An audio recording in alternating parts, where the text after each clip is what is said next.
সচিন তেন্ডুলকর 2011 সালে তার লাস্ট মানে শেষ বিশ্বকাপ ছিল, সেই বিশ্বকাপে চ্যাম্পিয়ন, মানে সেবারই চ্যাম্পিয়ন হয়, যেটা শেষ বিশ্বকাপ 2011 সাল। মনে আছে কার কার 2011 সালের বিশ্বকাপ? মনে আছে? মনে আছে? সেবার সচিন মানে ধোনির মাধ্যমে, ক্যাপ্টেন্সির মাধ্যমে চ্যাম্পিয়ন হয়। ঠিক আছে ঘটনা? কোন সালে? 2011 সালে। আমরা খালি চোখে কি দেখি?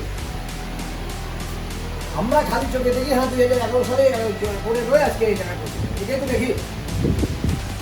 1983 সালে চলে আসেন, 2011 বাদ দিয়ে এবার 1983-তে কপিল দেব যখন ওয়ার্ল্ড কাপ জিতেছিল, কে জিতেছিল? কপিল দেব। কপিল দেবের হাতে যখন ওয়ার্ল্ড কাপ দেখেছিল 1983-তে, সে স্বপ্ন দেখেছিল যে আমি বিশ্বকাপ হাতে নিব। তার বিশ্বকাপ যেটা কিন্তু মাথার মধ্যে তৈরি হয়ে গেছিল 1983-তে, সেটার বহিঃপ্রকাশ ঘটেছে 2011। বুঝতে পেরেছি কথাটা? তো 2011-তে বহিঃপ্রকাশ, বাট অ্যাকচুয়ালি সে জিতে গিয়েছিল কিন্তু 1983। তো আজকের হলঘরে যদি আপনি স্বপ্নকে দেখে ফেলেছেন, তা আজকের দিনটা আপনি কাউন্ট করেন। আজকে দেখেছি, বহিঃপ্রকাশ হতে 3 বছর পরে।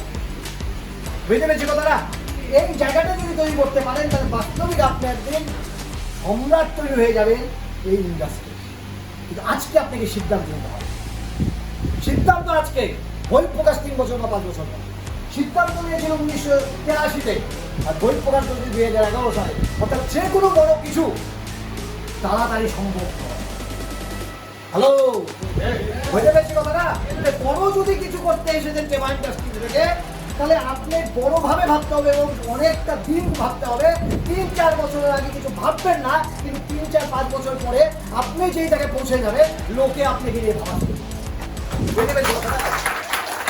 এই জায়গাটাকে শুধু ভাবার জায়গা রাখবে, শুধু এই জায়গাটাকে শুধু ভাবতে হবে এই বিষয়টাকে।